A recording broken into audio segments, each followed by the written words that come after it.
Buongiorno, buongiorno, sempre in diretta con Focus TG, le notizie di cui ci occuperemo oggi con i nostri inviati nelle province che sono state teatro di fatti molto gravi. Vediamo il titolo del Gazzettino, l'apertura del Gazzettino: incendio in casa, Nicolò Martini trovato morto, aveva 34 anni, le fiamme sono partite dal piano terra, è successo a Montebelluna. Avremo poi in collegamento Daniela Sizia con il sindaco di Montebelluna, Alberto Bordin, e l'altra notizia di cui abbiamo parlato in tutte le nostre edizioni ieri, la morte di due operai che sono stati asfissiati nella fossa biologica di una villa, avevano 21 e 39 anni, verifiche sui contratti, e ci collegheremo con Anna Maria Parisi proprio da lì, perché questa villa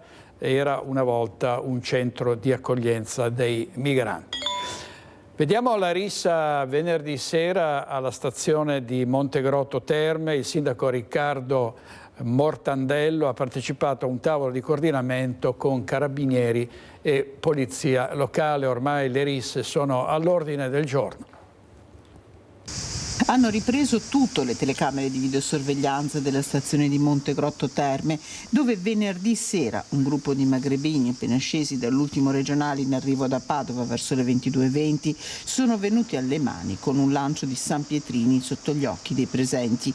Un episodio che ha scosso l'estate della cittadina termale, anche se il sindaco puntualizza: la realtà dei fatti presenta un quadro diverso. Non si sono registrati feriti né danni alle strutture pubbliche o private.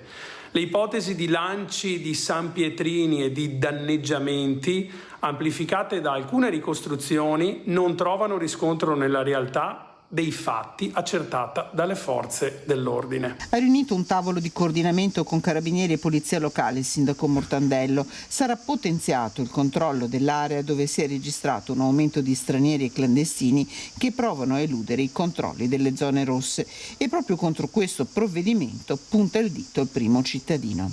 Le zone rosse, da tanti invocate come soluzione a tutti i mali, in realtà rappresentano un potenziale pericolo, specie per le zone più tranquille come la nostra.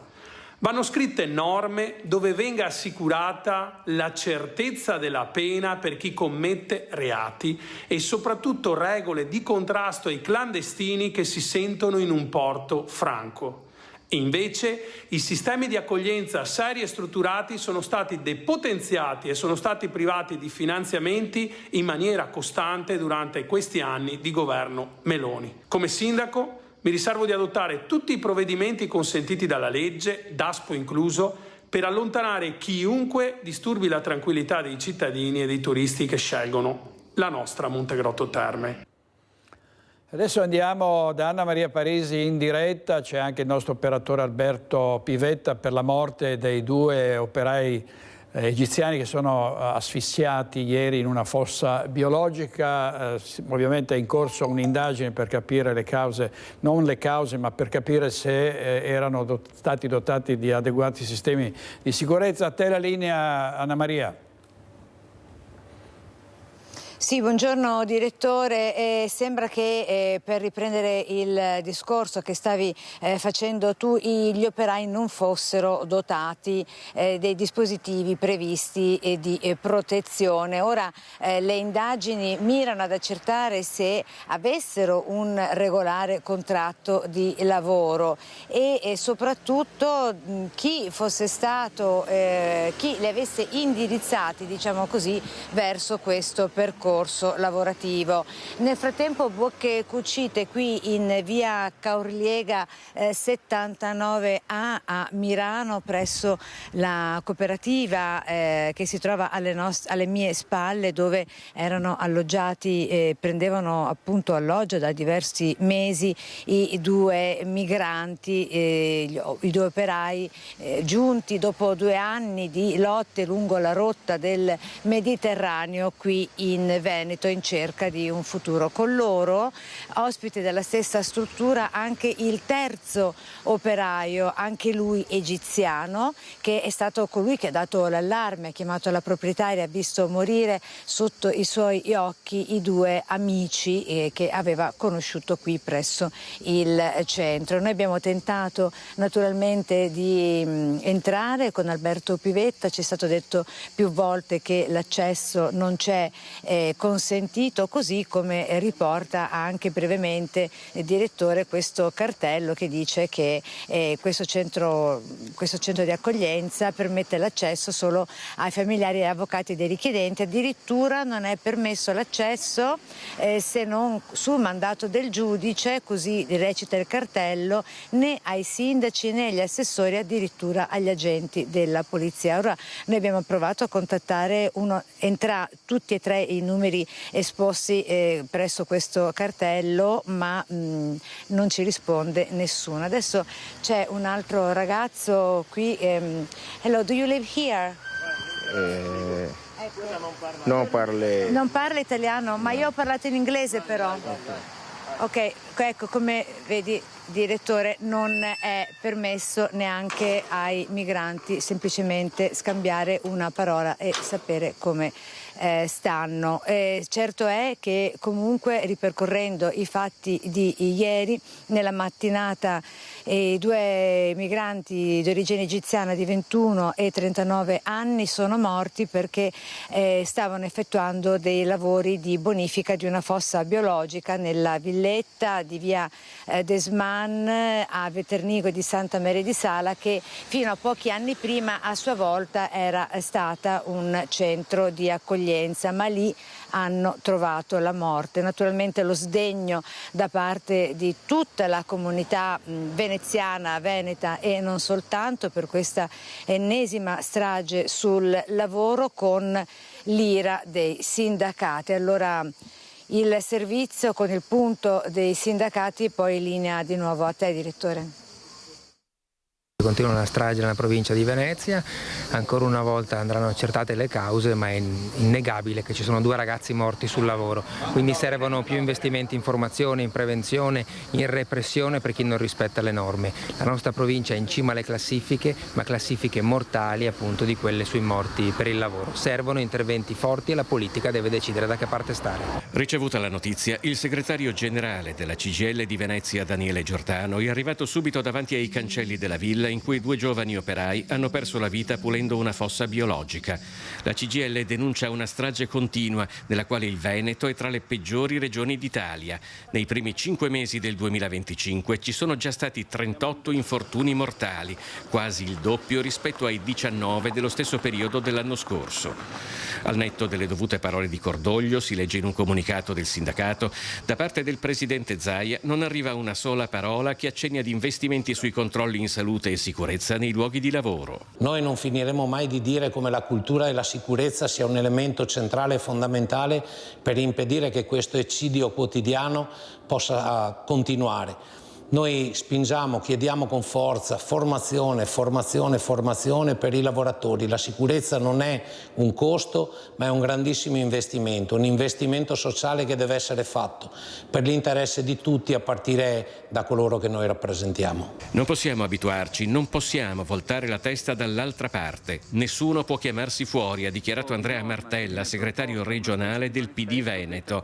Come Partito Democratico ci impegniamo a farne una priorità assoluta nei prossimi mesi, anche nella sfida per il futuro del Veneto. Ogni vita che si spezza sul lavoro è una sconfitta dello Stato, delle istituzioni, di tutti noi. Per il senatore veneziano Raffaele Speranzon, vice capogruppo vicario di Fratelli d'Italia a Palazzo Madama, è doveroso fare piena luce su quanto accaduto, accertare eventuali responsabilità e continuare con determinazione a investire in prevenzione e formazione per evitare che simili drammi si ripetano. 2 ragazzi hanno perso la vita, non è uno scherzo, 2 ragazzi hanno perso la vita, ma c'è chi controlla, c'è chi gli ha dato gli strumenti, c'è chi vigila nel loro modo di fare, così non si può più andare avanti perché qualcuno deve prendersi le responsabilità. Questa mattanza deve finire.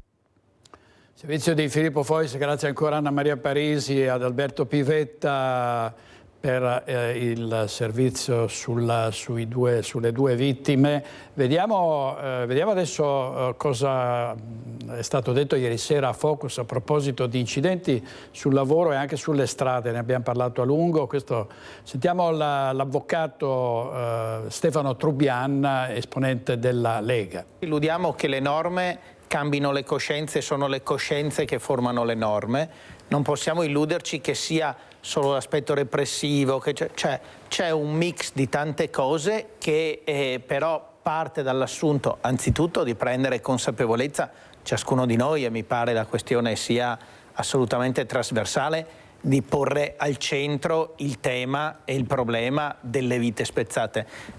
Personalmente quando mi capita di assistere qualche imprenditore o dall'altra parte qualche vittima di infortuni sul lavoro, al di là dell'accertamento delle responsabilità, ciò che ti tocca dentro è la vita che è mancata, è vedere qualcosa che si è spezzato e che cambia un assetto generale. Allora è da lì che dobbiamo partire, però io torno a un argomento: noi dobbiamo avere la capacità di sfrondare le cose che non servono, di sfrondare i formalismi e di arrivare alla sostanza delle cose. Arrivare alla sostanza delle cose, così ha detto ieri sera l'avvocato Stefano Trubian della Lega. Riprendiamo con la cronaca nera. Ci sono stati momenti di paura a Padova, dove un uomo ha girato per la strada brandendo un paio di forbici. Quasi non ci credevano sabato mattina i clienti dei negozi di via Malamana a Padova quando hanno visto un 28enne armato di forbici aggirarsi molto agitato per la zona, ma hanno avuto la prontezza di allertare subito le forze dell'ordine. I carabinieri del nucleo radiomobile della compagnia di Padova sono arrivati sul posto e hanno individuato e fermato un 28enne originario dello Sri Lanka, già noto alle forze dell'ordine. L'uomo, alla vista dei militari, ha subito gettato a terra le forbici in acciaio che teneva in mano. Perquisito, è stato trovato in possesso anche di qualche grammo di hashish. Quindi per lui doppia denuncia per porto abusivo di armi e per possesso di droga. Un lutto alla questura di Venezia per la scomparsa a 29 anni di Ernesto Gregorio, in servizio all'ufficio prevenzione generale e soccorso pubblico. Il giovane ha perso la vita uscendo di strada in moto tra Mira e Dolo, e qui è la sempre più lunga serie di incidenti stradali. Si è interrotta drammaticamente a 29 anni mentre viaggiava in moto tra Mira e Dolo la vita di Ernesto Gregorio, originario di Palermo. Da tempo viveva nel veneziano per motivi di lavoro. Era un agente di polizia in servizio all'ufficio prevenzione generale e soccorso pubblico della questura. Sulle cause che hanno portato il giovane ad uscire di strada ora indagano i carabinieri di Mira. La dinamica è da accertare, ma pare che l'incidente sia avvenuto attorno alla mezzanotte e nel sinistro non sarebbero stati coinvolti altri mezzi. Si tratterebbe quindi di un'uscita di strada autonoma. Di certo comunque c'è solo che i tentativi di soccorso prestati al 29enne dai sanitari del 118 si sono rivelati drammaticamente vani. Gregorio stava raggiungendo un collega e sarebbe stato quest'ultimo a lanciare l'allarme non vedendolo arrivare. Oggi è il momento del lutto e del cordoglio. Ernesto è descritto da chi lo ha conosciuto come un ragazzo solare e pieno di vita, una vita interrotta drammaticamente percorrendo in moto via Nazionale. E ancora un centauro che ha perso la vita, Andrea Molin, 63 anni, ex bomber del calcio dilettantistico veneto tra gli anni 80 e 90. Gli è stato fatale un incidente a Caselle di Santa Maria di Sala. Sono ancora da definire i funerali. Nel finale un rigore trasformato da Molin riaccende le speranze degli ospiti. Resta comunque soltanto un fuoco di paglia. Eccolo Andrea Molin con la maglia blugranata della Luparense col numero 8 in una delle sue prodezze, mentre su rigore trafiggeva il Treviso di Pillon dal dischetto. Correva l'anno 1994, come riportato dagli archivi di Antenna 3. Domenica scorsa, a 63 anni, ha perso tragicamente la vita in sella alla sua moto nello scontro fatale contro un'auto avvenuto a Caselle di Santa Maria di Sala, dove da Mira, dove era nato e cresciuto, risiedeva dal 2022. L'incidente ha scosso profondamente le comunità calcistiche locali, dove ha lasciato un segno indelebile sul campo e fuori. Ex bomber del calcio dilettantistico veneto, aveva militato anche nella Calvino Ale. Con noi si è comportato alla grande, faceva la differenza ed era un goleador, ed era a livello spogliatoio e a livello compagnia era un grande ragazzo. Capace di far sognare i tifosi con le sue giocate e i suoi gol, le sue prodezze continuano a vivere nei ricordi di compagni, allenatori, avversari e tifosi che oggi lo piangono con affetto e commozione insieme al figlio Mattia, anche lui con la passione per il calcio. La data dei funerali non è stata ancora fissata. È stato alla grande e mi dispiace terribilmente quello che è successo. È stato trovato privo di sensi ai piedi di un albero nel suo giardino, un uomo di 79 anni di Valbrenta che sta lottando fra la vita e la morte. Sta lottando fra la vita e la morte Antonio Mocellin, 79 anni di Valbrenta, trovato privo di sensi dai familiari nel primo pomeriggio nel fazzoletto di verde dietro casa. Quando è stato trovato l'anziano non dava segni di vita ed è stato sottoposto a una lunga rianimazione sul posto da parte dei sanitari del SUEM accorsi nell'appezzamento a ridosso della sua abitazione in via 11 dicembre a Campolongo sul Brenta. Quel che è successo a Mocellin resta al momento un mistero. Sulle prime si era parlato di una caduta dall'alto mentre potava una pianta, ma pare che l'uomo fosse a poco più di 1 metro da terra quando è caduto e soprattutto sembra che non presentasse traumi o fratture tali da far presupporre un infortunio dopo un volo di qualche metro. È possibile ipotizzare che Mocellin, conosciuto in paese con il soprannome di Giannino, sia stato colpito da un malore. Particolarmente lunghe e complesse sono apparse fin da subito le operazioni di soccorso, poi l'anziano è stato portato all'ospedale di Bassano del Grappa, dove è arrivato in codice rosso e in condizioni gravissime. Subito la notizia di quanto è accaduto si è sparsa in paese e in tutta la valle, dove l'uomo è molto conosciuto e stimato per la sua partecipazione alla vita della comunità in termini di volontariato, protezione civile e impegno con gli alpini. In via 11 dicembre è arrivato anche il vice sindaco per portare l'affetto della Valbrenta ai familiari. Noi siamo vicini alla sua famiglia soprattutto, ma soprattutto a lui. È una persona che è importante per la nostra comunità perché è sempre disponibile, fa parte degli alpini, della protezione civile, della Proloco. È una persona che noi ci contiamo tanto e speriamo che non sia niente di grave. Abbiamo visto la famiglia, tanta gente si è fermata qui, quindi non solo la comunità, anche proprio il quartiere, la frazione che vive di queste figure. Sì, sono le figure importanti che all'interno di ogni comune ci dovrebbero essere. Noi ce le abbiamo diverse di queste figure e lui è una di queste figure importanti. Servizio di Ferdinando a Garavello, oggi in regia Tony Esposito e Francesca Pezzo, e adesso andiamo a Montebelluna in diretta da Daniela Sizia per la morte di un uomo che è stato trovato cadavere in una casa disabitata avvolta dalle fiamme. A te Daniela. Buongiorno direttore, buongiorno ai telespettatori. Sì, noi ci troviamo, lo vedete, proprio dietro alla casa che è andata a fuoco, le fiamme intorno alle 6:15 di questa mattina, uno scoppio, poi il fumo e le fiamme, i residenti hanno subito allertato i soccorsi, sono arrivati i vigili del fuoco, i carabinieri, il SUEM 118, l'uomo Nicolò Martini, 34 anni, di origine russa ma residente qui a Pederobba, qui vicino, un paese qui vicino, era in camera da letto al piano superiore. Le fiamme invece si sono sviluppate al primo piano, dove c'è un salone. Ancora ovviamente non si sa la causa del rogo devastante. L'uomo è stato trovato privo di vita, hanno tentato l'impossibile i medici, gli infermieri per cercare di strapparlo alla morte, ma purtroppo non c'era nulla da fare per Nicolò Martini. E sono qua con il sindaco Adalberto Bortin, sindaco di Montebelluna. Sindaco, lei è stato allertato proprio in mattinata, le hanno detto quello che era accaduto, una tragedia davvero immensa. Sì, sono stato avvertito ovviamente questa mattina. Il ragazzo, come hai detto te, non era residente a Montebelluna. Sono intervenuti subito i vigili del fuoco di Treviso e di Montebelluna, che ringrazio ovviamente, e anche i carabinieri adesso, come state vedendo, stanno mettendo tutto sotto sequestro come atto dovuto per capire sia l'origine, la natura dell'incendio, ma anche la causa precisa della morte di questo ragazzo. Ovviamente una tragedia, non serve nemmeno sottolinearlo, mi sembra talmente evidente. Io porto ovviamente l'abbraccio, le condoglianze alla comunità montebellunese e anche le mie condoglianze personali alla famiglia del ragazzo.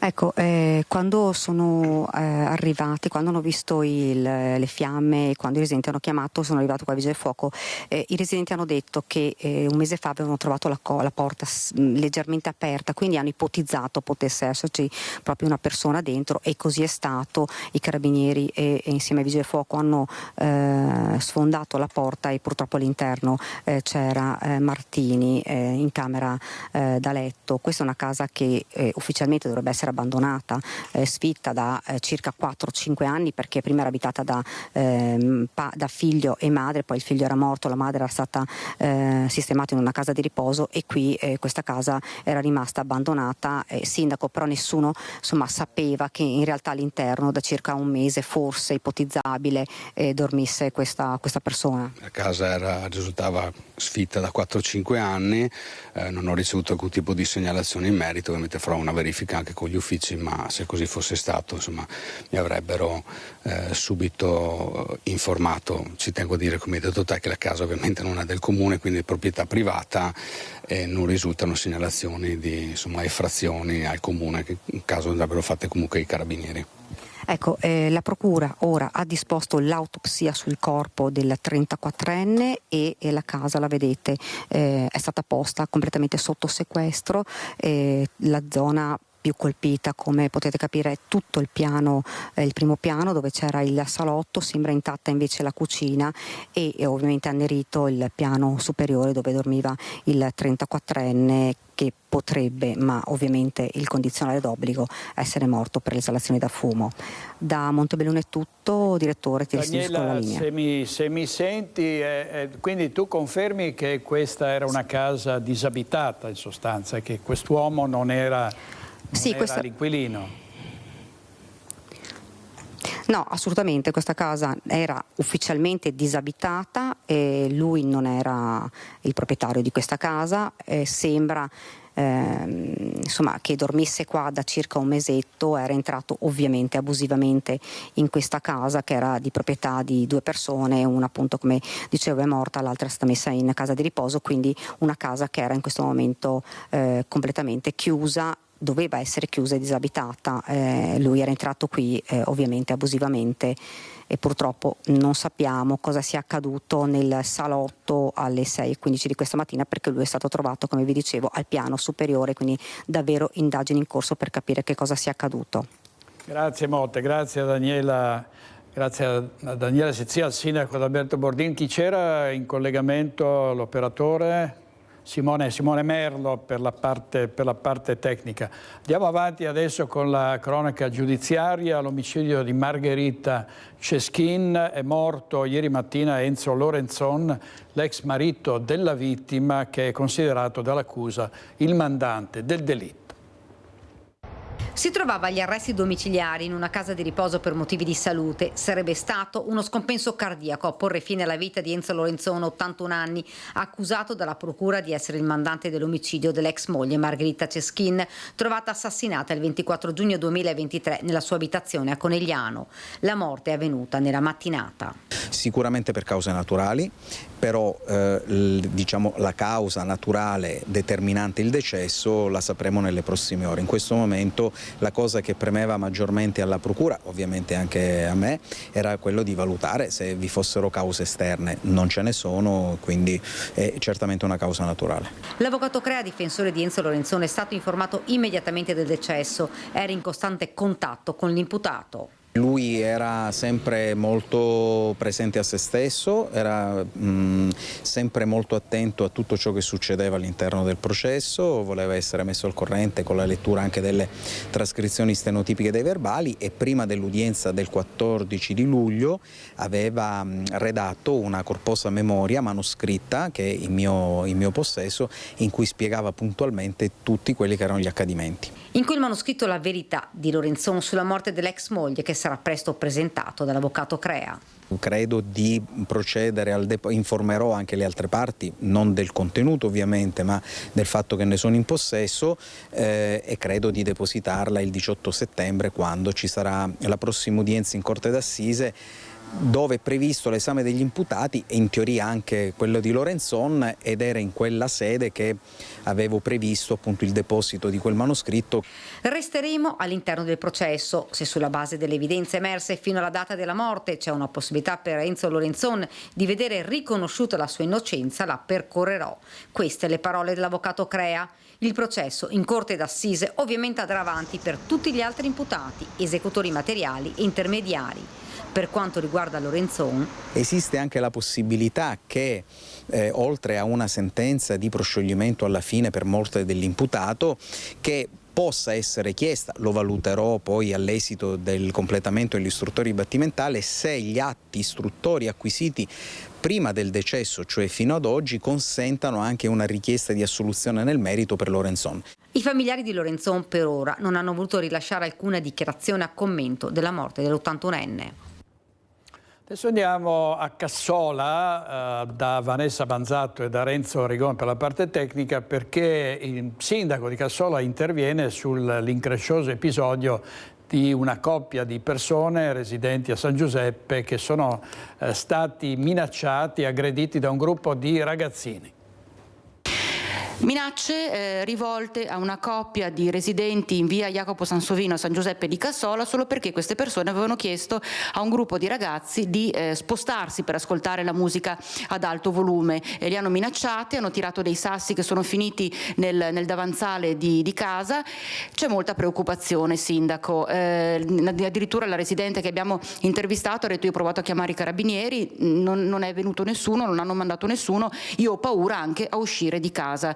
Questo è un episodio, in realtà sono numerosi gli episodi che soprattutto negli ultimi tempi si stanno verificando un po' in tutta l'area del Bassanese e stanno preoccupando anche voi amministratori, voi sindaci, voi che siete i delegati alla sicurezza dei cittadini.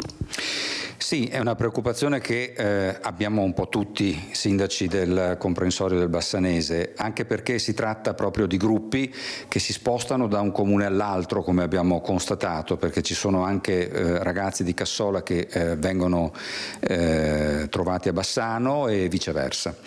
Poi tra l'altro noi qui a Cassola abbiamo anche la stazione, quindi possono anche montare in treno e fare la spola da una parte all'altra.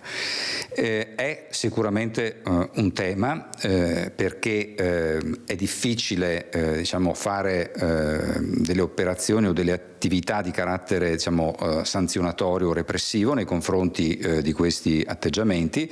Quello che possiamo però fare è aumentare il servizio di pattugliamento, cioè cercare di rendere il territorio meno come dire, sguarnito per certi versi da quelle che sono le forze che noi abbiamo, che in particolar modo sono costituite dalla polizia locale, ma evidentemente anche dai carabinieri e dalle altre forze dell'ordine. C'è una cosa però che dovremo iniziare a far partire adesso, e stiamo già confrontandoci con la prefettura, che è il controllo di vicinato, che è un'ulteriore arma per far sì che si così segnalino magari dei comportamenti usuali in determinate zone, in maniera tale da potervi fare fronte magari anche attraverso delle operazioni ad hoc. Coinvolgendo proprio i diretti interessati, ovvero i cittadini e le cittadine, i residenti. Sì, il controllo di vicinato chiaramente ha tutta una sua struttura e una sua regolamentazione prevista dalla prefettura che fa sì che vengano segnalate non le singole circostanze, ma dei comportamenti abituali o comunque delle situazioni che si ripetono in maniera sospetta. Allora, in quel caso viene fatta una segnalazione alle forze dell'ordine, che sono quelle deputate a intervenire, e le forze dell'ordine possono anche fare delle operazioni ad hoc. Andiamo a Padova, dove è stato arrestato un 60enne marocchino che spacciava cocaina proprio sotto gli occhi degli agenti di polizia. Era una loro vecchia conoscenza e per questo, vedendolo passare in bici più volte nello stesso tratto di strada, gli agenti della squadra mobile hanno ben pensato di non perdere d'occhio il 60enne marocchino notato in via Facciolati a Padova. L'intuito ha funzionato e non appena i poliziotti hanno visto l'uomo scambiare un involucro con un giovane, sono intervenuti e li hanno fermati entrambi. Oggetto dello scambio era una dose di cocaina di circa mezzo grammo venduta per 40 euro. Portati in questura, per lo straniero è scattata anche la perquisizione a casa, dove gli agenti hanno sequestrato altre 20 dosi di cocaina per un peso complessivo di quasi un etto, nascoste in camera da letto oltre a 2 bilancini di precisione e a quasi 400 euro in contanti. Il marocchino era già stato arrestato e condannato sempre per detenzione e spaccio di stupefacenti, una prima volta nel 2011 e una seconda nel 2016. Dopo l'ennesimo arresto è stato sottoposto ai domiciliari con l'ausilio del braccialetto elettronico. Servizio di Chiara Gaiani, i ladri scatenati non soltanto nei paesi delle nostre 7 province, ma anche nei centri cittadini. Andiamo a Treviso, vediamo. Via Stangade, via dei Mille, vicolo Stangade, siamo nel cuore di Treviso, tra Santa Maria Maggiore e il Museo di Santa Caterina, un quadrante che negli ultimi mesi sembra preso di mira dai ladri. Si moltiplicano le segnalazioni di persone che provano ad entrare nei numerosi condomini della zona, almeno un paio solo nell'ultima settimana. In una palazzina, dopo 2 tentativi andati a vuoto, nel fine settimana ignote sono riusciti a forzare il portoncino, ma alla vista delle telecamere, installate proprio dopo i primi 2 episodi, sono scappati. In vicolo Stangade, domenica scorsa, altro tentativo. Sforzando la porta d'ingresso del condominio con un piede di porco, però non ce l'hanno fatta. Ma episodi simili sembrano andare avanti sempre in quest'area da diversi mesi, come racconta una residente che all'uscita dall'ascensore, una volta raggiunto il suo pianerottolo, si è trovata a tu per tu con uno sconosciuto. Mi sono trovata davanti questa persona che stava salendo comunque le scale di corsa, quindi affannata, e ho chiesto a questo signore cosa volete, e mi ha chiesto, mi ha detto risiedo qua in questo condominio, mi ha chiesto 20 euro perché era rimasto chiuso fuori di casa. Io ho detto guardi, abbia pazienza, ma lei non risiede qua, al che è corso via. Fatti che non sembrano più così isolati. Non è piacevole, uno, per le persone che comunque sono più anziane di me, diciamo, più di una certa età, che magari comunque si intimoriscono e magari aprono casa, cioè è un po' anche perché comunque io ho una figlia di 18 anni, magari torna a casa da sola. I condomini cercano di proteggersi come possono, dalle serrature a prova di ladro ai sistemi di videosorveglianza. Infatti abbiamo anche chiamato per cambiarci la serratura e metterne una molto più forte, più potente. E poi c'è chi si organizza tra vicini per presidiare il condominio. Siamo in allarme tutti quanti il condominio, sì, che ci diamo un po' il turno, chi sta a casa, chi va via, ferie, vacanze, da tenere d'occhio. Ma nel weekend i ladri hanno preso di mira anche i distributori automatici, è accaduto all'interno dell'ospedale di Treviso, dove è stata forzata una macchinetta alla ricerca di monetine. Stesso modus operandi, probabilmente nella notte tra sabato e domenica, anche al Kuwait di Preganziol, dove ignoti hanno divelto il distributore di bevande calde all'esterno del bar. Era già accaduto un mese fa, allora il bottino fu di 100.000 di euro. Di Francesca Bozza, e vediamo una banda di predoni che è stata intercettata dai carabinieri sempre nel Trevigiano. I 4 a bordo sono fuggiti abbandonando la macchina. È successo a Casale.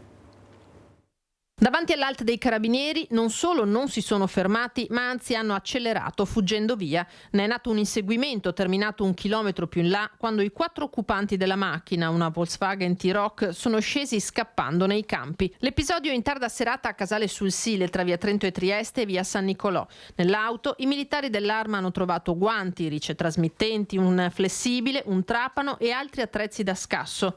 Una banda dedita ai furti, quindi, su cui ora continuano le indagini dei Carabinieri che in nottata a Ponzano hanno arrestato invece un pregiudicato 42enne, deve scontare 9 mesi di reclusione per un furto in casa commesso a Treviso nell'estate del 2023.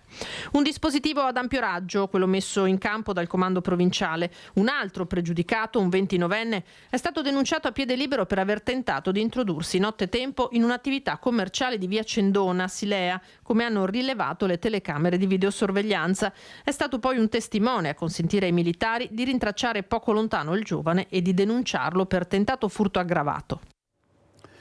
Servizio di Lina Paronetto, questo per quanto riguarda i ladri. Adesso vediamo le aggressioni agli infermieri. L'ultima in ordine di tempo era accaduta il 20 luglio scorso, e a Campo San Piero una guardia giurata sarà presente 7 giorni su 7, 24 ore al giorno, proprio per proteggere il personale ospedaliero, che è stato in alcuni nosocomi dotato anche di telecamere. Era accaduto un diverbio con l'infermiera al triage, c'era stato un episodio di escandescenza da parte dei familiari che avevano minacciato di morte l'infermiera e i suoi familiari. Una cosa molto grave. Una cosa molto grave che non aveva una barriera che oggi ci può essere invece grazie a questa guardia giurata. È il 20 luglio quando un'infermiera in servizio al triage del pronto soccorso dell'ospedale di Campo San Piero viene aggredita e minacciata dai familiari di un paziente. Solo l'ultimo episodio purtroppo di una crescente tensione che aveva visto 3 persone ferite, un medico, un infermiere, un carabiniere accorso in difesa al pronto soccorso di Cittadella lo scorso 2 novembre.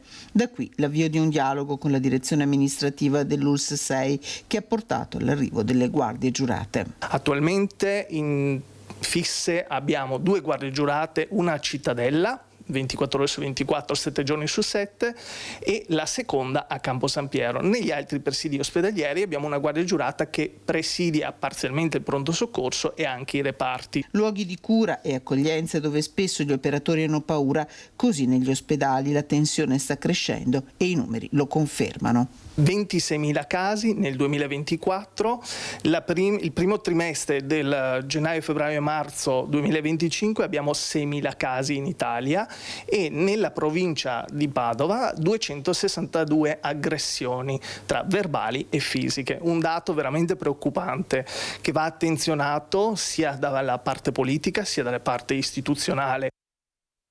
Sul Corriere del Veneto la prima pagina sugli incidenti stradali, in particolare quello di Michael, che è morto a 29 anni in uno scontro, aveva appena finito le cure per un tumore, è successo a Mareno di Piave. Poi la Lega, oltre 100 autocandidature per la regione, ma c'è posto per pochi. Tutti i nomi, nella foto Luca Zai e Alberto Stefani. Avremo nella seconda parte di Focus ospite qui in diretta Roberto Marcato, assessore allo sviluppo economico della Regione del Veneto. Vediamo ancora l'amara estate del Garda, mancano italiani e tedeschi, gli ospiti del nord Europa se ne stanno nei campeggi. E poi il raccapricciante episodio di Gemona, Lorena, il figlio fatto a pezzi, soffocato, l'abbiamo soffocato insieme, la madre e la compagna della vittima, e poi ho pensato io al corpo. Shampoo fuori legge sequestrato in un negozio di parrucchiere di Treviso. La polizia locale si è mossa dopo la segnalazione di alcune clienti disperate. Una in particolare, dopo la seduta, aveva perso intere ciocche di capelli. Irritazioni al cuoio capelluto, arrossamenti persistenti e in almeno un caso la perdita di capelli, intere ciocche rimaste letteralmente in mano, un salone degli orrori più che di bellezza, stando almeno alle segnalazioni di alcune preoccupate clienti arrivate agli agenti della polizia locale di Treviso, che così hanno fatto irruzione in un negozio di parrucchiere nel quadrante di via Roma. Abbiamo trovato diversi prodotti cosmetici tipici, diciamo, di chi fa come attività quella di parrucchiere, però evidentemente tra alcuni di questi c'era qualcosa che non andava e alcuni prodotti infatti non erano a norma e per questo sono stati sequestrati. Non rispettavano la normativa europea ed evidentemente era molto opportuno toglierli dal commercio. 7 flaconi di shampoo posti alla fine sotto sequestro, con all'interno sostanze espressamente vietate. In campo anche gli ispettori del Servizio Igiene e Sanità Pubblica dell'ULSS 2. Ora il titolare, un cittadino straniero, rischia grosso anche la sospensione dell'attività, ma come primo effetto immediato c'è la condanna della Confartigianato Imprese Marca Trevigiana con il presidente del gruppo Benessere Gian Antonio Papa, che denuncia troppa concorrenza sleale e abusivismo, da qui l'appello, quello di rivolgersi a professionisti seri e qualificati. Da parte sua la polizia locale annuncia una nuova stagione di controlli. L'attività di monitoraggio, in questo senso di controllo e vigilanza, verrà fatta anche su altri negozianti o operatori di questo tipo, in maniera tale da assicurare all'utenza la massima sicurezza.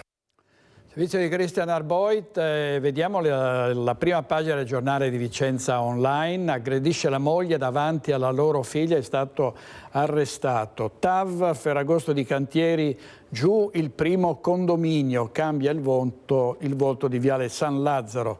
Crolla a terra in campo, è successo a Zanè, salvato col defibrillatore. E poi i lombardi sono i turisti che spendono di più nelle terre vicentine. A Noventa si piange la morte a soli 33 anni di un ragazzo che era tra i creativi di Harrods. Degrado nella stazione di Mogliano e in tutta la zona circostante. Residenti e commercianti sono in balia di gruppi di tossicodipendenti e di accattoni che dormono a ridosso di condomini e negozi. Diciamo che è un po' disastrosa rispetto a una volta. Questa ragazza lavora a 2 passi dalla stazione ferroviaria di Mogliano, luogo caldo, caldissimo della città, scenario di episodi più o meno gravi come l'accoltellamento di un 48enne lo scorso maggio che aveva portato più di qualcuno a chiedere l'istituzione della zona rossa. Ma in questi ultimi mesi a creare preoccupazione tra i residenti è la presenza di gruppi di tossicodipendenti, situazione che sembra aggravarsi nel fine settimana. Racconta un residente di essere stato aggredito verbalmente da alcuni di loro che spiega minacciano, insultano e importunano i passanti. Una situazione ormai insostenibile al punto che lui stesso è costretto ad accompagnare alla macchina gli amici che vanno a trovarlo per il timore che vengano avvicinati da queste persone. A tutto ciò si aggiunge negli ultimi tempi anche il degrado lasciato da alcuni senza tetto che soprattutto nelle giornate piovose organizzano giacili di fortuna sotto il porticato a ridosso degli androni di condomini e negozi. Spesso e volentieri abbiamo al mattino che troviamo molto sporco sia sotto la varia galleria qua sia la galleria lì. In questo periodo non ci sono, però molto spesso ci sono dei barboni che bivaccano proprio in maniera... Ho aperto il negozio la mattina, mi sono trovata shampoo, cuscini, etichette di vestiti messe lì e evidentemente la sera prima hanno dormito qua. Sembra che abbiano dormito anche qui nei paraggi, vicino agli altri condomini. Certo, mi hanno detto che hanno lasciato un po' un disastro dappertutto, per tutto il condominio. Con l'arrivo della stagione invernale e il buio che scende presto, il timore di molti è che la situazione possa aggravarsi. Come si lavora così? Con un po' di paura quando si va a prendere la macchina in parcheggio, questo sì, quindi un pelino più di monitoraggio e di sicurezza ci vorrebbe forse. E speriamo che non sia sempre peggio, speriamo che qualcuno faccia qualcosa, ecco, per tutti. Servizio di Francesca Bozza, vediamo i titoli dell'Arena di Verona, l'Arena di Verona online. I Fotored hanno fatto crollare i passaggi con il rosso, i dati del primo mese. E poi a Castagnaro si fionda con l'auto verso il palco della Sagra, arrestato dopo la fuga. Ronco all'Adige, muore dilaniato in un'esplosione in casa, dubbi sull'ipotesi incidente, sopralluogo del RIS. Iraniano ha cercato di imbarcarsi al Catullo con un passaporto israeliano, non dà spiegazioni ed è finito in cella. 2 lutti sempre dall'Arena di Verona commuovono la Lessigna, El Barba Tinazzi e il volontario Dal Dosso. Indagano i carabinieri, siamo tornati a Cittadella, sui manifesti di protesta che sono comparsi in centro. Nel mirino il sindaco Luca Pierobon e il sottosegretario Massimo Bitonci. Ad ogni ingorgo pensiamo a voi, una scritta eloquente su alcuni cartelli che riportano a sinistra della frase il volto del sindaco di Cittadella, Luca Pierobon, a destra quello dell'attuale sottosegretario Massimo Bitonci, per anni sindaco della città murata. Sono rimasti appesi per poche ore nella giornata di lunedì, ma non sono certo passati inosservati questi manifesti. In azione pare siano tornate una o più persone che già in passato avevano utilizzato questo modo per esprimere il loro dissenso nei confronti dell'operato dell'amministrazione cittadina. I cartelli sono stati posizionati in più punti della città, anche nei pressi delle mura, e sono stati subito tolti dagli addetti del comune. Preferisce non fare commenti il sindaco di Cittadella Luca Pierobon, che liquida la cosa come una questione elettorale. Del fatto si stanno occupando i carabinieri, che stanno indagando sull'origine del gesto e cercando di risalire agli autori. I turisti rimasti feriti durante una visita al Teatro Olimpico a Vicenza, in città sono scoppiate subito le polemiche. Simona Assiotto, l'ex assessore alla cultura, sottolinea la gravità dell'incidente e lancia accuse pesanti sulla mancata manutenzione. Auguri di pronta guarigione ai due malcapitati turisti al Teatro Olimpico. Certo è che due domande dobbiamo farcele, e la manutenzione, che ci piaccia o non ci piaccia, è la prima regola fondamentale di qualsiasi valorizzazione che voglia essere seria e duratura e anche sicura, mi verrebbe da dire. Allora chiediamoci cosa sia successo a quella balaustra, se davvero l'assessorato alla cultura, al turismo sia davvero attenta ai gioielli palladiani. In attesa dell'accertamento dei fatti da parte degli inquirenti che stanno visionando anche le immagini dell'accaduto, in città scoppiano le polemiche da parte del centrodestra. I due turisti austriaci feriti, padre e figlio, sarebbero caduti da un'altezza di oltre 2 metri, spezzando la sottile balaustra metallica mentre facevano un selfie. Se il minore è già stato dimesso dal pronto soccorso, è il 45enne ad aver subito numerose fratture e probabilmente dovrà sottoporsi ad un intervento chirurgico. Nel frattempo montano le accuse. Come sia potuto succedere che la Guardiania abbia consentito un selfie, che la Guardiania abbia consentito che due turisti si appoggiassero ad una balaustra, ma soprattutto che una balaustra cadesse. Credo che sia un precedente davvero molto grave nella storia di tutti i teatri di questo tipo italiani, ancora di più nella storia del Teatro Olimpico, che evidentemente soffre di progetti annunciati, ma di una manutenzione, e quindi la regola base, che in realtà è sparita dai radar, non è nell'attenzione dell'amministrazione, e poi le conseguenze potevano essere ancora più gravi. Servizio di Daniele Garbin. E alle polemiche sull'incidente al Teatro Olimpico risponde Massimo Bardin, presidente Commissione Cultura del Comune di Vicenza. In attesa dell'accertamento dei fatti, Bardin respinge le accuse al mittente. La consigliera Assiotto aveva l'assessorato alla cultura e si doveva occupare del Teatro Olimpico, cosa che non è stata fatta. Abbiamo trovato una situazione davvero difficile. Per fortuna questa amministrazione ha messo subito al centro il Teatro Olimpico come un bene fondamentale di questa città. È stata realizzata subito una struttura di rinforzo del palcoscenico che il teatro aspettava da moltissimo tempo. Sono stati restaurati e rinnovati i portali e i portariflettori delle zone scamozzate, che sono, ricordo ai nostri telespettatori, zone delicatissime perché sono tutte lignee. È stato fatto il rinnovo della certificazione per l'antincendio, altro elemento fondamentale in una struttura lignea come il Teatro Olimpico. È avvenuto insieme alla sovrintendenza un accordo per circa 1.700.000 euro per verificare la vulnerabilità sismica dell'edificio, ricordo altro elemento fondamentale, e poi va avanti la manutenzione ordinaria e straordinaria del Teatro Olimpico. Primo fra tutti ricordo l'accordo fatto con la società del Quartetto per il rinnovamento e la rivalutazione della facciata esterna del Teatro Olimpico. Quindi io concluderei dicendo che alle parole vuote di Rucco e Assiotto noi contrapponiamo fatti e azioni per il Teatro Olimpico. È stato un guasto tecnico del motoscafo a provocare lo scontro tra un taxi e una gondola sul Canal Grande a pochi passi dal ponte di Rialto. La gondola ne è uscita completamente distrutta, ma per i 4 turisti e il gondoliere non ci sono state fortunatamente conseguenze. La velocità del taxi non era di certo elevata, anzi, ma l'impatto è stato comunque tale da mandare a fondo la gondola. A parte lo spavento, per i 4 turisti finiti in Canal Grande non ci sono state conseguenze. Una botta alla schiena ha invece portato il gondoliere all'ospedale civile per accertamenti. Erano le 17 di domenica quando l'incidente è avvenuto di fronte a centinaia di persone che si trovavano in riva del Vin e in riva del Carbon, a 2 passi dal ponte di Rialto.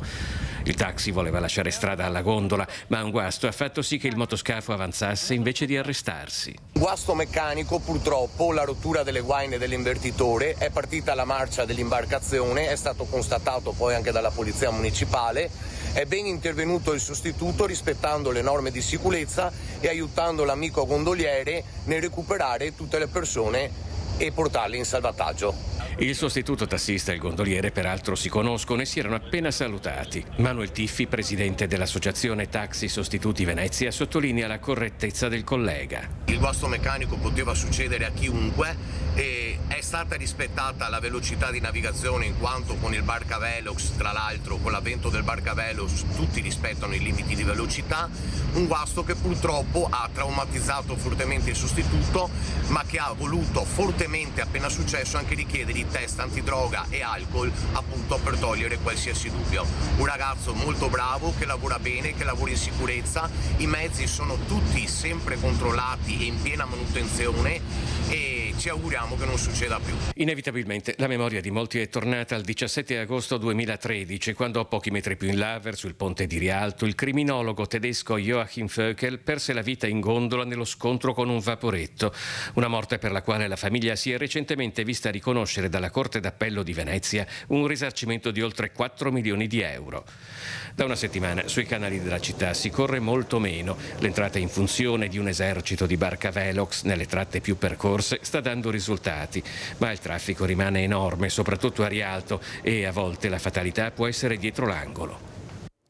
Servizio di Filippo Fois, Venezia assediata come sempre dai turisti e invece le spiagge vengono in qualche modo disertate. Vediamo un titolo della Nuova di Venezia: corsa alle spiagge libere, famiglie e ragazzi scelgono l'arenile gratuito con ombrelloni a 40 euro in prima fila e un'estate segnata dal maltempo. A Jesolo cresce l'assalto alle zone di spiaggia libera. Famiglie e giovani preferiscono Pontili e Battigia, mentre hotel e ristoranti faticano in vista del Ferragosto. La politica è quasi pronta la lista per le regionali di Forza Italia. Fabio Chies, sindaco di Conegliano, ufficializza la discesa in campo. Ci sarà anche Cristina Andretta, ex sindaca di Vedelago. Intanto i sindaci della Lega ieri si sono trovati al K3 per lanciare un messaggio alla segreteria.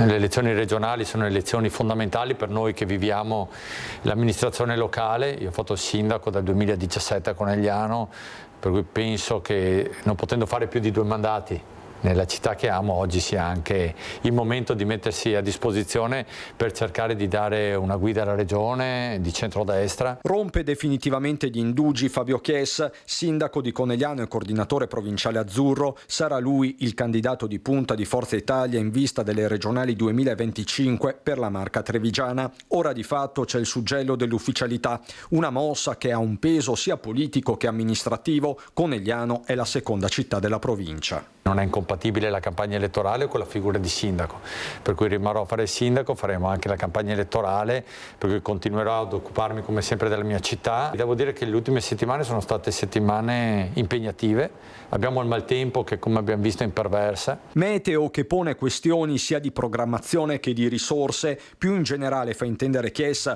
prioritari in ottica regionale sono anche i temi del lavoro e dell'impresa. Nel frattempo prende forma la lista, obiettivo massimizzare i consensi consensi, per questo ci saranno tanti amministratori locali rappresentativi di ogni angolo della Marca. Per cui hanno l'esperienza di governo del territorio, per esempio penso a Cristina Andretta che ha fatto le ultime elezioni europee. Ma un conto è la lista di Forza Italia, quasi fatta, un altro l'equilibrio interno alla coalizione e il nome del candidato presidente. Ci aspettiamo che in tempi brevi vengano sciolte le riserve rispetto al nome del candidato, la coalizione non è un problema, centrodestra unito in Veneto, e questa è l'indicazione che arriva da Roma ma arriva anche dal territorio. Penso anche che la campagna elettorale debba cominciare velocemente. Accelerare sembra la richiesta anche dei primi cittadini della Lega che nelle prossime ore si troveranno al K3, si attendono risposte dalle segreterie e da chi ha un filo diretto con i leader nazionali. È un confronto tranquillissimo, dove però si dice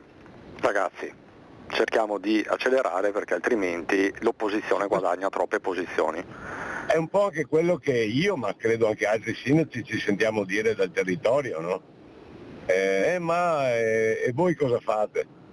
Allora, una volta gliela giri, una volta credo che il 4 agosto sia anche una buona data per poter dire qualcosa in più. Poi una riunione che c'è stata al K3 dove è emersa la volontà da parte dei sindaci di incidere sulle prossime elezioni regionali, tant'è vero che tra tanti sindaci ci sono state le autocandidature. Di questo ed altro parleremo con il recordman delle preferenze, sicuramente anche alle prossime elezioni regionali. Roberto Marcato lo avremo nella seconda parte qui in diretta a partire dalle 13. Addio a Francesco Parisotto che nel 1956 con i fratelli Luigi e Antonio si mise alla guida di una piccola azienda artigiana, la Scarpa di Asolo, trasformandola in una realtà leader del settore della calzatura da montagna. Parisotto si è spento a 98 anni ed è proprio l'azienda ad averne dato comunicazione. Un pioniere, un visionario, un uomo che ha fatto di Scarpa la sua ragione di vita, si legge nei profili social. Il suo sogno ha ispirato generazioni di appassionati in tutto il mondo, un'eredità da portare avanti da parte dei figli Sandro e Cristina. Parisotto era nato nel 27 a Coste di Maser. A Santa Lucia di Piave si sono svolti i funerali di Ottaviano Bellotto, figura di riferimento per la CGIL ed il territorio.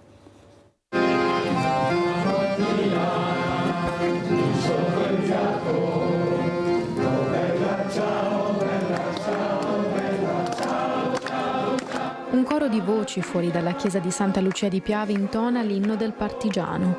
È con bella ciao che tutto il gruppo di compagni, parenti e amici di Ottaviano Bellotto hanno voluto rendergli omaggio salutandolo per l'ultima volta. Le mani si stringono, il silenzio regna sul sagrato quando la bara arriva. Dentro la chiesa è gremita. A celebrare le esequie Don Paolo che ricorda Ottaviano, Otta come lo chiamava chi lo conosceva bene, un lottatore instancabile, così lo ha ricordato Don Paolo. Così l'hanno vissuto tutti. Non mettendosi al centro della sua esistenza, ma cercando di mettere al centro i bisogni degli altri. Autocritico anche nel modo in cui portava avanti la sua battaglia, ma senza mai smettere di combattere fino in fondo. In lui vi era dunque una speranza forte. Nelle sue parole la vita di Ottaviano, l'impegno civico, politico, sindacale. Entrato giovanissimo nel Partito Comunista ha affiancato il lavoro in fabbrica con l'impegno alla CGIL. È proprio il sindacato a volerlo raccontare come un vero compagno. Lui amava la diversità nel confronto, nel dialogo, cioè sapeva che un'idea non può essere da sola, ma anche quando è diversa può essere accolta per cercare di attivare tutti quei processi che la politica determina per il bene delle nostre comunità. E su questo Ottaviano è stato molto coerente nel lavoro e nel sindacato.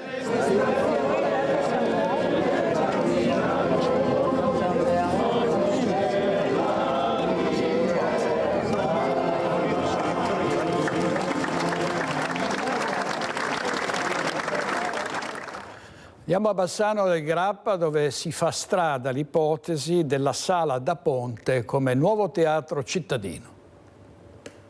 È una prospettiva che io avevo accarezzato durante la mia amministrazione, quindi nell'anno circa 2016. All'epoca c'erano anche i fondi della CAI Verona, che poi purtroppo sono stati perduti, quelli relativi al polo museale Santa Chiara. E io sono sempre stato convinto che tra le varie prospettive che possono dare finalmente un teatro degno di questo nome alla città, quella della Sala Ponte era tra le prime da prendere in considerazione. Trasformare la Sala da Ponte nel nuovo teatro cittadino era un pallino di Riccardo Poletto quando è stato sindaco di Bassano, e vedere ora che il suo vecchio progetto torna in auge con una trattativa tra parrocchia e comune non può che far contento l'ex primo cittadino, il quale ricorda come la Sala da Ponte abbia tutte le caratteristiche per diventare il teatro di cui la città ha bisogno. Ricordo, appunto redatto già anni fa, c'era un progetto molto interessante sul quale la sovrintendenza aveva già all'epoca espresso per le vie brevi un parere favorevole. Lì è possibile realizzare la torre scenica, è possibile realizzare i camerini, la buca per l'orchestra, un ampliamento che consenta di fare anche la galleria, quindi deve avere un teatro con tutto ciò che serve per fare della lirica, la sinfonica, al teatro vero e proprio e molto di più. Nella lista dei contro finisce il numero dei posti, che è minore di quanto si vorrebbe per il teatro bassanese, ma i pro segnano punti a favore della Sala da Ponte con i parcheggi vicini già esistenti, con la viabilità che dovrebbe cambiare il volto di quella zona di Bassano. Quando poi la viabilità bassanese con la nuova strada del Piano Mar sgraverà notevolmente di auto la discesa Brocchi, quel pezzo di città che come dire, è costituito dall'ossario, dal centro giovanile, dalle poste, verrà in qualche maniera ricocito all'interno del centro storico. Poletto invita il sindaco Nicola Finco e la maggioranza a portare il tema in consiglio comunale e in commissione e, perché no, anche all'attenzione della città. Io credo che il Consiglio Comunale debba ragionare su questi temi strategici di medio, lungo, anche lunghissimo termine, il più possibilmente in maniera condivisa. Quindi l'invito che facciamo noi al sindaco e alla giunta è di aprire anche alle minoranze, oltre ovviamente anche ad altri segmenti della città, per poter trovare delle convergenze su questo tema, il teatro cittadino, ma anche su altri temi. Noi non abbiamo nessun tipo di pregiudizio, collaboriamo volentieri perché, ripeto, la gran parte delle scelte amministrative non hanno colore politico. I tempi per un nuovo teatro, insomma, sono maturi da un bel po'. Ora potrebbe essere maturo anche il tempo di un bel referendum cittadino su questo argomento. Voi cosa ne dite? Servizio di Ferdinando Garavello. Adesso andiamo in pubblicità, ma state con noi, con Focus TG, perché avremo qui ospite in diretta l'assessore regionale della Lega, Roberto Marcato. A tra poco.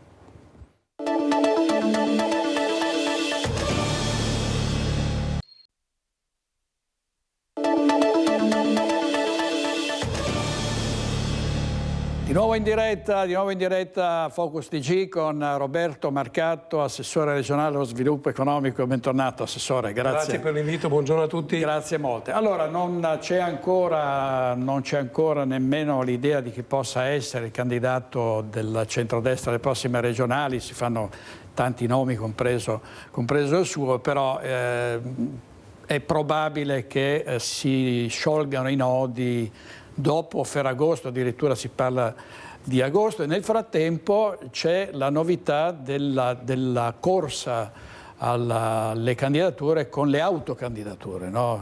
Assessore, cosa ne pensa? Cioè di questo 100 autocandidature in presenza, insomma, di posti molto, molto limitati, perché poi ci sono anche gli attuali consiglieri e assessori che si ricandidano. Ma allora, io credo che intanto sia un metodo, no? Nel senso che si dà la possibilità a chiunque, purché sia un militante, di potersi candidare in regione. E credo che questa sia una cosa positiva. Dopodiché non vorrei essere nei panni di chi deve scegliere, perché poi però in provincia 9 sono i nomi da candidare, e se no in provincia ne hai 30-40 diventa duro perché devi darti dei parametri. E che parametri ti dai? Il curriculum, sì, va bene, il consenso, sì, l'empatia, l'esperienza, cioè diventa molto difficile, però è un elemento, come dire, di democrazia diffusa, per cui chiunque può legittimamente aspirare a fare il consigliere regionale. io credo che comunque se i consiglieri uscenti desiderino ricandidarsi debbano avere una sorta di, non dico lascia passare, ma insomma un punteggio maggiore rispetto a chi consigliere non è, perché la prossima sarà una legislatura molto difficile, dove non ci sarà un presidente Zaia con una maggioranza enorme e un consiglio regionale di fatto abbondantemente spostato sul centrodestra. Non sarà così, anche la maggioranza sarà spezzettata, per cui servono consiglieri che abbiano un'esperienza amministrativa tale da poter reggere alle pressioni dei prossimi 5 anni. Ecco, per cui lo scenario che spesso viene evocato è quello di un presidente della Lega, perché di un presidente della Lega si sta parlando, però circondato da tanti assessori alleati, diciamo, di Fratelli d'Italia. Sì, questa è una delle ipotesi che va per la maggiore.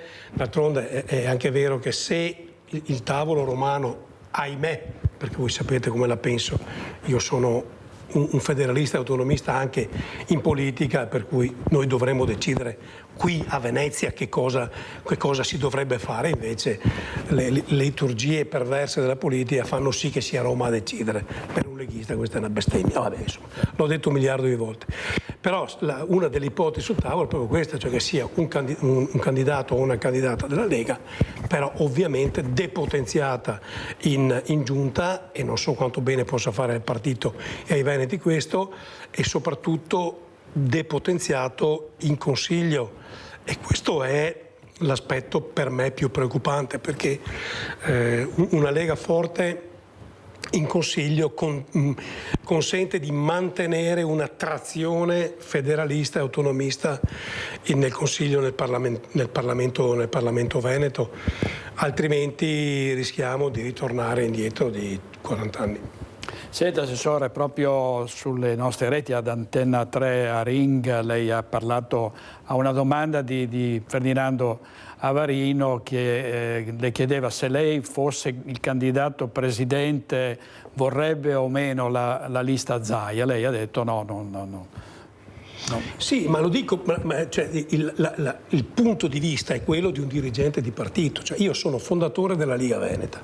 Immaginare che in una compagine che vede il candidato presidente della Lega, c'è la lista del candidato presidente della Lega che ovviamente drena voti dalla Lega alla lista del presidente.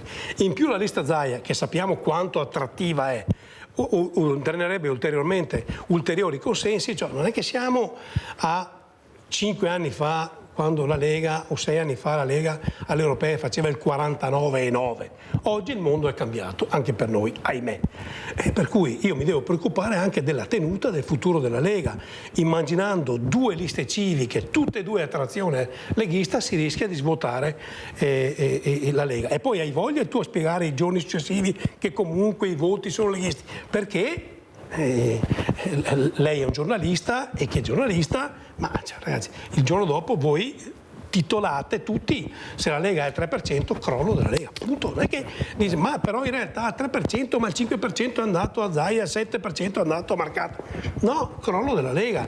E poi sai, questi sono messaggi negativi rispetto a un elettorato, per cui io mi devo occupare e preoccupare della tenuta del partito in cui milito dal 92, e quindi secondo me deve esserci una lista Lega forte con tutti i migliori candidati che possiamo avere, che fanno campagna elettorale vera, che vanno casa per casa, che facciano i leghisti come siamo abituati a fare noi. Insomma, noi le campagne elettorali le sappiamo fare, diamo il meglio di noi in campagna elettorale. Ecco, bisogna riscoprire anche un po' quel fuoco, rinvigorire un po' quella passione, no? Perché forti anche di tanti successi siamo diventati un po' sonnacchiosi. Ecco, diamoci una bella svegliata e andiamo casa per casa, nelle piazze, nei bar, a fare campagna elettorale, a dire che cosa vogliamo, chi siamo, da dove veniamo e dove vogliamo andare. Io sono convinto che se facciamo questo possiamo scrivere un'altra bella pagina di politica veneta. Ecco, senta, lei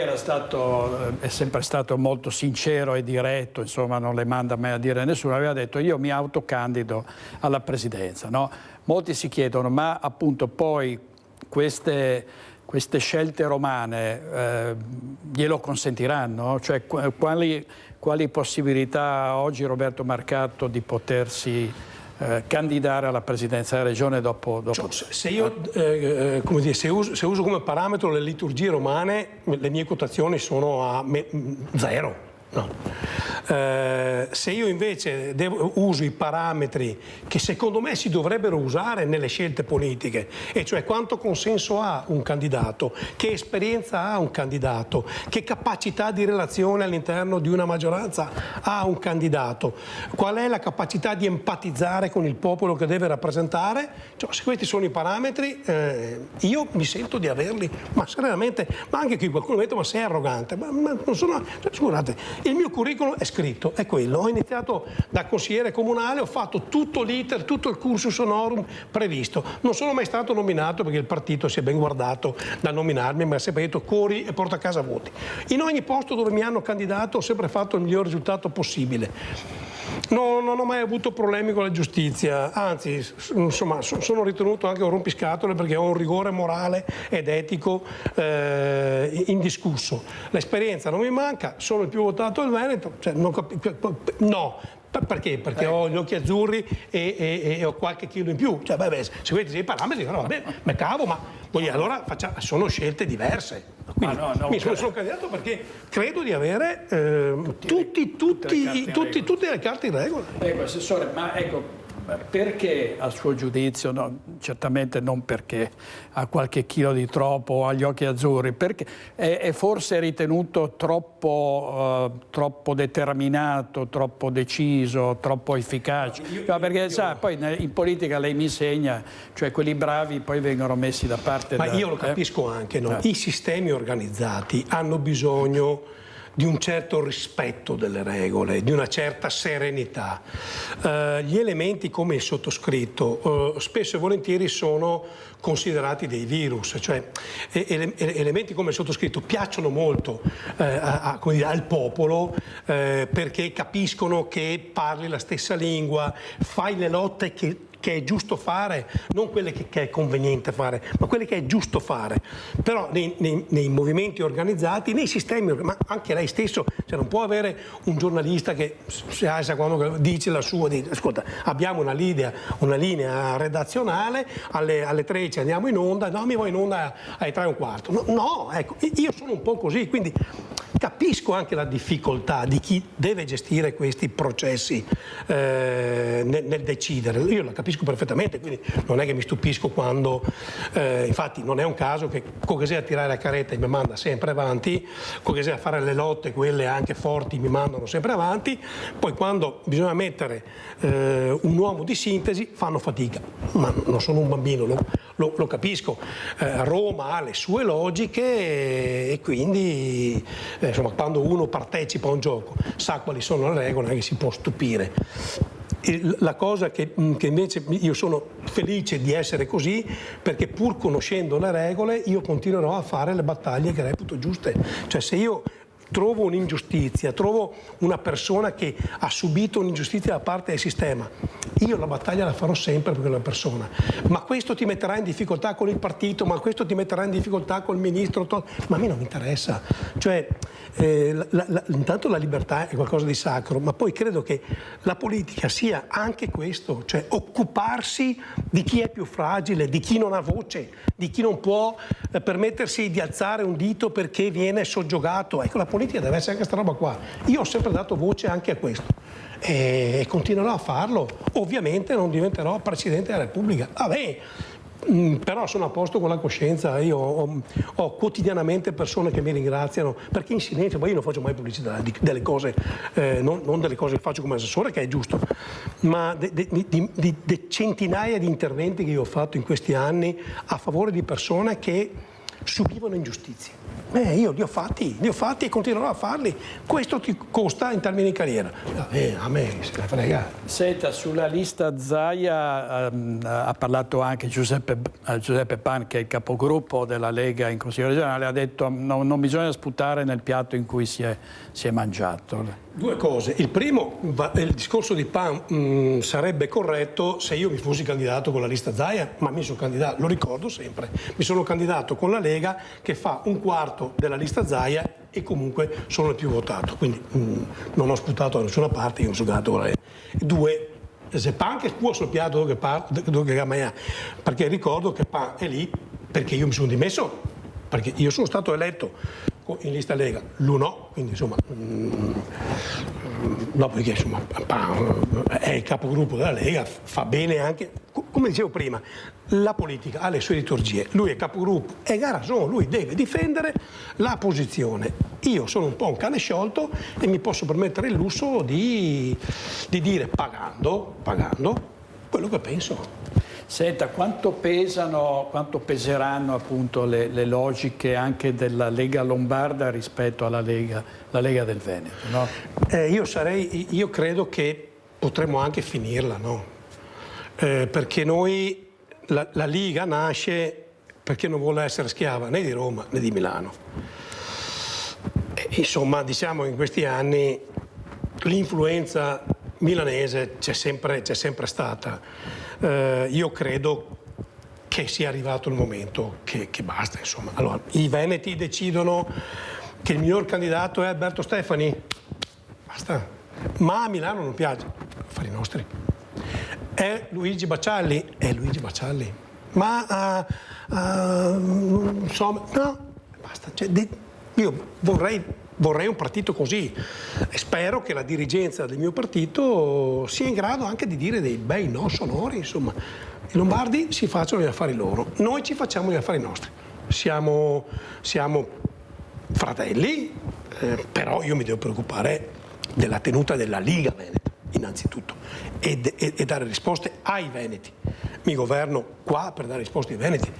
In Lombardia si governa per dare risposte ai lombardi e si arrangia, e noi ci arrangiamo.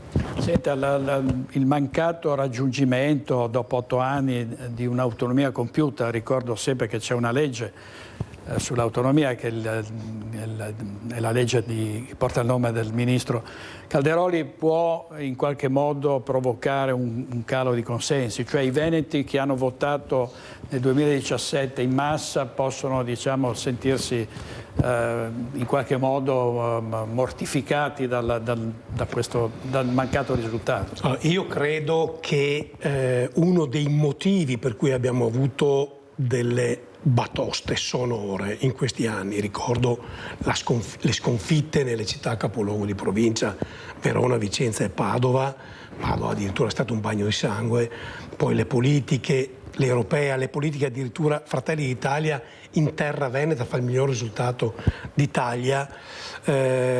Una delle motivazioni sia stato anche questo, cioè noi avevamo anche dato una grande prospettiva, un grande sogno, una visione di cambiamento forte, radicale, di efficienza con la proposta dell'autonomia. Il fatto che non sia arrivato è inevitabile che abbia deluso più di qualcuno.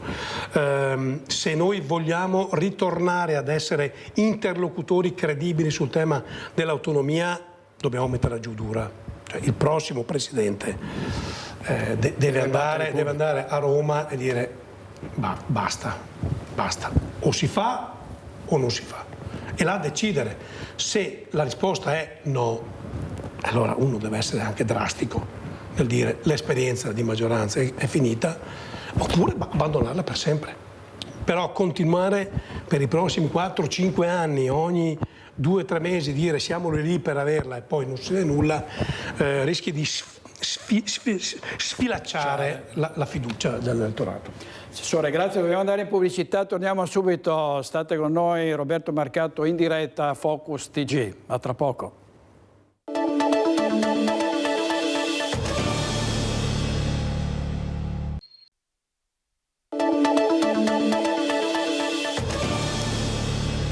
Di nuovo in diretta con Roberto Marcato, siamo tutti in attesa che si conosca la data del voto, si parla di fine novembre ma potrebbe essere settembre e nel frattempo si è pensato anche a individuare, diciamo, dei candidati attraverso i sondaggi. Questa era una tecnica particolarmente amata dal presidente Berlusconi, e c'è un sondaggio che però risale a maggio, dove ci sono dei risultati che riguardano appunto Roberto Marcato, Mario Conte, ovviamente Alberto Stefani e anche Massimo Bitonci. Si parla anche di Elisa De Berti, la vicepresidente della regione.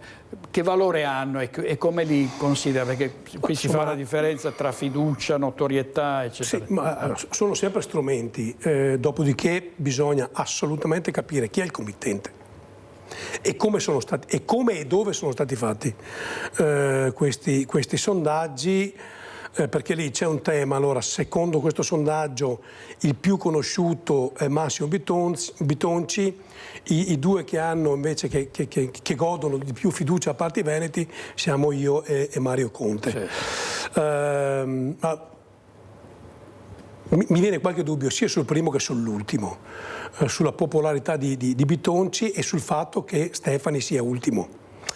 Cioè, non so, mi sembra un po' tirata questa cosa, e non vorrei, adesso mi prenderò sicuramente, ma non vorrei che fosse fuoco amico questo. Nel senso che probabilmente il committente non è un fan di Alberto Stefani. Quindi diciamo in qualche modo... Ma a naso, sì, mi sembra un po'... Cioè, perché voglio dire adesso, per carità, la presenza sui media non si trasforma automaticamente né in consenso né in notorietà. Però insomma anche Alberto Stefani, vuoi per il congresso, vuoi perché è stato indicato come candidato presidente, insomma negli ultimi 2 anni credo che non ci sia stata trasmissione televisiva in Veneto o giornale che non abbia fatto il suo nome. Adesso che dopo 2 anni e mezzo di tutta questa potenza di fuoco risulti ultimo, mi fa un po' pensare, insomma, ecco. Non vorrei che fosse qualche amico, tra virgolette, che non ama particolarmente Alberto, che ha fatto queste cose, perché mi sembra un po' strane. Ecco, senta, si dice sempre, dopo il presidente Zaia serve un candidato carismatico, mediaticamente molto, molto valido. Da questo punto di vista Bitonci, secondo lei, che livello di attrazione potrebbe raggiungere? Perché Bitonci è sottosegretario, è molto dedicato alla politica, diciamo, del governo, e come lei diceva rispetto a Stefani sul territorio lo si vede molto poco, e poi ci si chiede se tra tutti questi candidati poi prevalga quello più empatico, no? Quello più comunicativo. Sì, ma allora,